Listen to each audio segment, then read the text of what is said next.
Tip అయితే చూద్దాం. ఈ విధంగా మనం బజార్ నుంచి చింతపండు అయితే తెచ్చుకుంటూ ఉంటాం కదా! అలాగే పెట్టేస్తే చింతపండు అనేది నల్లగా అయిపోతూ ఉంటుంది.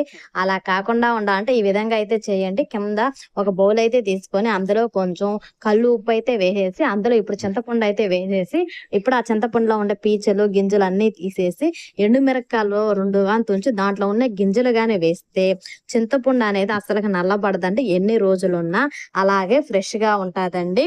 ఈ టిప్ చాలా బాగా పనిచేస్తది. తప్పకుండా ట్రై చేయండి. ఇంకా నెక్స్ట్ టిప్ మనం సరుకులయి తెచ్చుకున్నప్పుడు కొంచెం వాడిన తర్వాత మనం అలాగే పెట్టేస్తాము. అలాగే పెట్టేసి దాంట్లో అనేది పురుగు పట్టిపోతుంది.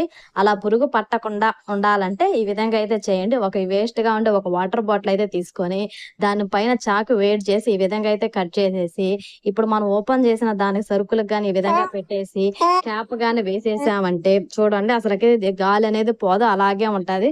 మనకి ఎప్పుడు కావాలో అప్పుడు క్యాప్ ఓపెన్ చేసి మనకి ఎంత కావాలో అంత అయితే తీసుకోవచ్చండి. చూడండి అసలకి ఎంత బాగుందో. వీటికి అసలు పురుగు కూడా పట్టనే పట్టదండి. ఇలా అయితే ఈసారి